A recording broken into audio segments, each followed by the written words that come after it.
जय you all. अब हम केमिस्ट्री में चैप्टर 3 स्टार्ट करते हैं। Chapter 3 metals and non metals. इस चैप्टर में आपको क्या क्या पढ़ना है? Physical and chemical properties of metals and non metals. फिर पढ़ना है formation of ionic compounds and its properties. And last पढ़ना है रिएक्टिविटी सीरीज। तो रिएक्टिविटी सीरीज आपके बुक में दिया गया है, आप उसको लर्न कर डालो, रट डालो बिल्कुल अच्छे से। तो फिर पढ़ना क्या है, ये दो चीज आपको पढ़नी है, जिनमें से physical properties of metals and non metals आप क्लास 9 में पढ़ चुके हो। मेटल क्या होता है, नॉन मेटल क्या होता है, इनकी प्रॉपर्टीज क्या है, वो सब आप पढ़ चुके हो।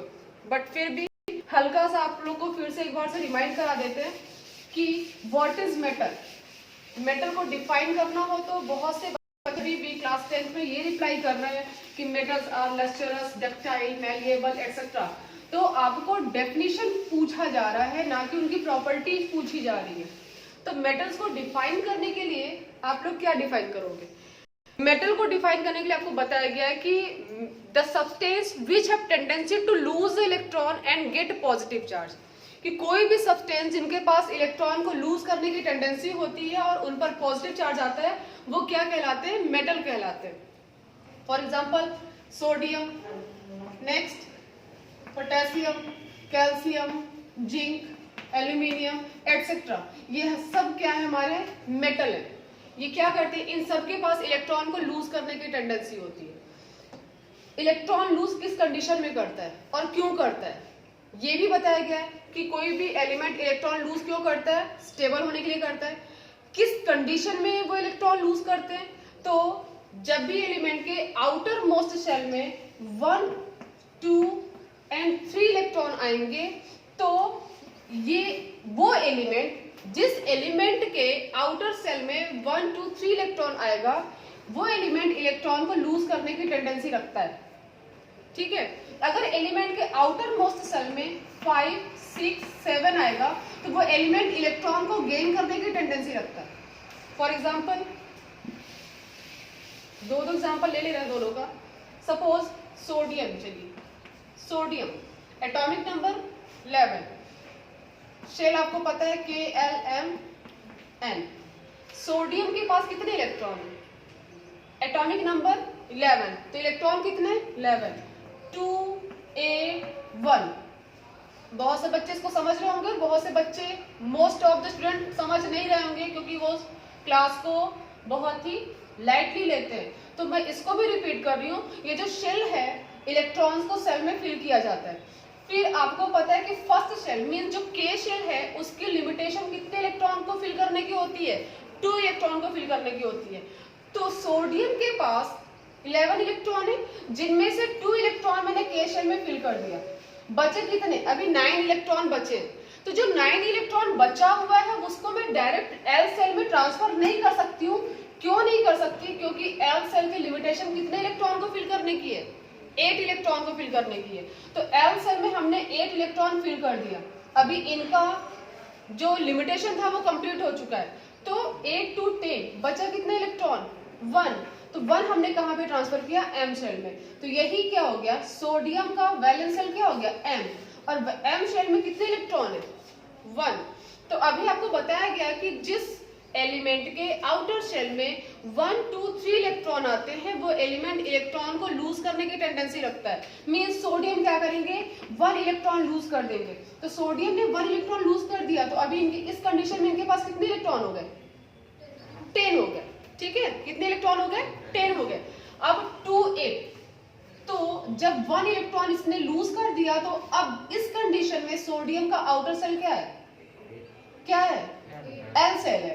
तो L सेल में कितने इलेक्ट्रॉन है? 8। इस कंडीशन में सोडियम क्या हो गया? स्टेबल हो गया। इसी तरीके से अगर हम एल्यूमिनियम की बात कर लें, 13, तो फर्स्ट 2, 8, 3, 2, 8, 3, आउटर सेल में कितने इलेक्ट्रॉन हो गए? 3। ये भी क्या करेंगे? इलेक्ट्रॉन लूज कर देंगे। तो सोडियम ने 1 इलेक्ट्रॉन लूज किया, इसलिए सोडियम पर मोनो पॉजिटिव होता है। एल्यूमिनियम ने 3 इलेक्ट्रॉन लूज किया, इसलिए इन पर ट्राई पॉजिटिव होता है। मैग्नीशियम 2 इलेक्ट्रॉन लूज करता है, उन पर डाई पॉजिटिव होता है। तो इस तरीके से एलिमेंट्स पे चार्ज आते हैं। और कब पॉजिटिव आएगा, कब नेगेटिव आएगा, वो अभी आपको बताया गया कि जब इलेक्ट्रॉन लूज किया जाएगा तो उन पर पॉजिटिव चार्ज आएगा, अगर इलेक्ट्रॉन कोई गेन करता है तो उन पर नेगेटिव चार्ज आएगा।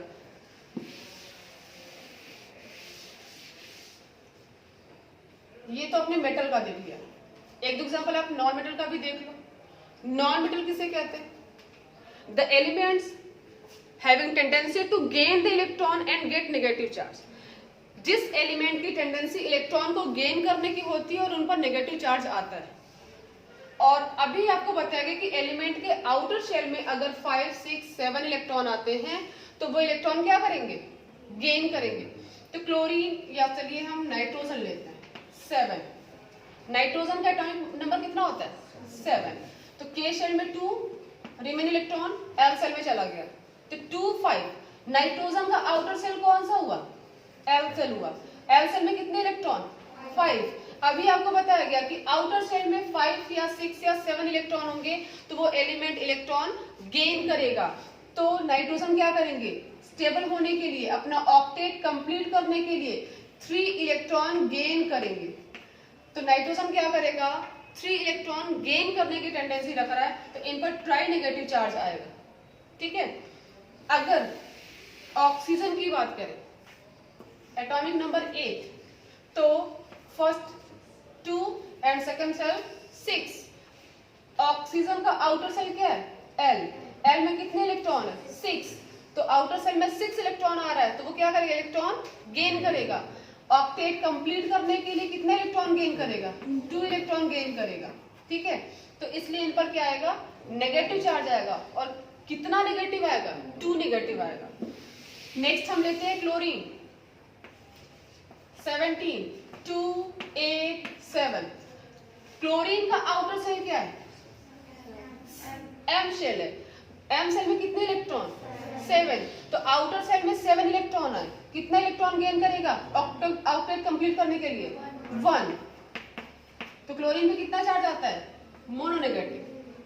तो ये आपका है मेटल और नॉन मेटल, जो आप लोग 9th में पढ़ चुके हो। हल्का सा भी आप लोगों को बता दिया गया है। अब इसके बाद आपको पढ़ना है physical properties of metals and non metals.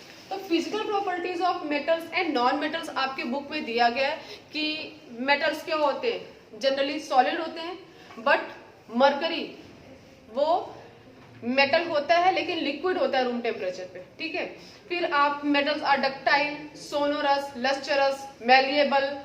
तो ये सारी चीजें जो प्रॉपर्टी आपके उसमें बुक में दी गई है, आप अपनी फिजिकल प्रॉपर्टीज आप बुक से पढ़ लो। मैं स्टार्ट करती हूँ केमिकल प्रॉपर्टीज से, क्योंकि फिजिकल प्रॉपर्टीज आप 9th में पढ़ चुके हो, 10th में बुक में दिया गया है, वो सारी चीजें आप बुक से लर्न कर लेना। तो अब हम स्टार्ट करते हैं chemical properties of metals. Metals की केमिकल प्रॉपर्टीज हम स्टार्ट करते हैं। तो केमिकल प्रॉपर्टीज ऑफ मेटल्स, इसमें फर्स्ट प्रॉपर्टी आपको क्या पढ़ना है? Chemical properties of metals. First property इनकी क्या है? मेटल की फर्स्ट केमिकल प्रॉपर्टी है कि when metal reacts with oxygen it gives metal oxide. इनकी फर्स्ट केमिकल प्रॉपर्टी है metal reacts with oxygen gives metal oxide। First chemical property आपकी ये। अब देखिए, अब आप लोग भी केमिकल प्रॉपर्टी पढ़ रहे हो तो केमिकल प्रॉपर्टी में आपको ये बताया गया कि मेटल ऑक्सीजन के साथ रिएक्ट करेगा तो मेटल ऑक्साइड का फॉर्मेशन होगा। ठीक है। अब इसका एग्जांपल अगर मैं आपको बोलूं कि आप लोग खुद से मुझे बताओ, तो क्या कोई बच्चा बता सकता है? देखिए, कुछ चीजें होती है तो मतलब होती है, वहां पे कोई इफ बट नहीं है। आपको पता है कि मेटल ऑक्सीजन के साथ रिएक्ट करके मेटल ऑक्साइड का फॉर्मेशन करेगा। अब आपको इसका एग्जांपल देना है, आप खुद से सोचो कि क्या करना होगा। तो मेटल हम कोई भी ले लेते हैं, मेटल हम ले लेते हैं सोडियम। ठीक है। तो मेटल हमने ले लिया सोडियम, किसके साथ रिएक्ट कराना है? ऑक्सीजन, जो कि बहुत सिंपल आप लोगों को पता है। अब सोडियम ऑक्सीजन के साथ रिएक्ट करके क्या बनाएगा? सोडियम ऑक्साइड बनाएगा। सोडियम ऑक्साइड का फॉर्मूला क्या NaO होगा? NaO होगा नहीं, मेटल ऑक्साइड बनाएगा, लेकिन इसके साथ साथ जब भी आप कंपाउंड बनाओगे आपको कंपाउंड सही बनाना है, मतलब उसका चार्ज बैलेंस होना चाहिए। अगर आप NaO लिखते हो तो ये कंपाउंड आपका गलत हो गया। क्यों गलत हो गया? बिकॉज सोडियम पर होता है mono positive charge and oxygen पे होता है डाई नेगेटिव। तो अगर आपने NaO लिखा है तो आपका चार्ज बैलेंस नहीं है, इन पर मोनो पॉजिटिव और इन पर डाई नेगेटिव। तो आपका करेक्ट जो कंपाउंड बनेगा वो क्या बनेगा? Na2O। ये आपका हुआ सोडियम ऑक्साइड। ठीक है, अब बात आती है इक्वेशन को बैलेंस करने की। तो इक्वेशन को बैलेंस करने के लिए हम क्या करेंगे? सबसे पहले हम सोडियम को बैलेंस करते हैं। Sodium 1 reactant side, sodium 2 product side. तो हम सोडियम को 2 कर देते हैं। अभी क्या है? सोडियम बैलेंस हो गया। नेक्स्ट हमारा किस पे आता है? नेक्स्ट चांस हम ऑक्सीजन को बैलेंस करेंगे। तो ऑक्सीजन को बैलेंस करने के लिए यहाँ पे 2 ऑक्सीजन है, यहाँ पे 1 ऑक्सीजन है। मान लीजिए मैं इसको 2 करती हूँ, ठीक है, तो ऑक्सीजन बैलेंस हो गया, 2 ऑक्सीजन प्रोडक्ट साइड में, 2 ऑक्सीजन रिएक्टेंट साइड में। अभी क्या बैलेंस नहीं है? सोडियम बैलेंस नहीं है। तो 2 2 जा 4 सोडियम, ये अभी बैलेंस हो गया, आपका इक्वेशन बैलेंस है। अब देखिए सोडियम, पोटेशियम, लिथियम, ये आप लोग को बताया गया कि फर्स्ट ग्रुप के ही एलिमेंट है। तो जो भी कंपाउंड सोडियम के साथ बनेगा सेम कंपाउंड पोटेशियम के साथ बनेगा, सेम कंपाउंड लिथियम के साथ बनेगा। अगर सोडियम ऑक्साइड Na2O बना है तो अगर आपको पोटेशियम ऑक्साइड बनाना होगा तो क्या रिएक्शन होगा? सेम रिएक्शन होगा। तो इसके लिए थोड़ा सा आप लोग अपना दिमाग भी यूज किया करो। अगर एग्जाम्पल वगैरह एग्जाम में आते हैं तो आपको नहीं एक्स्ट्रा आ रहा है, आप सेम ग्रुप के एलिमेंट को लेके लिख दो ना। तो 4K + O2 गिव्स 2K2O। सिर्फ चेंज क्या हुआ? आपका सोडियम की जगह पोटेशियम हो गया। ठीक, अभी नेक्स्ट अगर मैं बात करूं, एल्यूमिनियम ले लेते हैं। ठीक है, एल्यूमिनियम। तो एल्यूमिनियम मेटल है, किसके साथ रिएक्ट कराना है? Oxygen means O2। तो एल्यूमिनियम ऑक्सीजन के साथ रिएक्ट करके क्या बनाएंगे? मेटल ऑक्साइड बनेगा। वो मेटल ऑक्साइड क्या होगा? Aluminium oxide. तो एल्यूमिनियम ऑक्साइड का फॉर्मूला क्या बनेगा? Al2O3। Al2O3। अब हमें क्या करना है? बैलेंस करना है। बैलेंस करना है। बैलेंस करने के लिए हमें क्या करना पड़ेगा? एल्यूमिनियम 1 है रिएक्टेंट साइड में, तो हम इसे क्या कर देंगे? 2। ठीक है, तो 2 एल्यूमिनियम बैलेंस। ऑक्सीजन यहाँ पे 2 है रिएक्टेंट साइड में और यहाँ पे क्या है? 3 है प्रोडक्ट साइड में।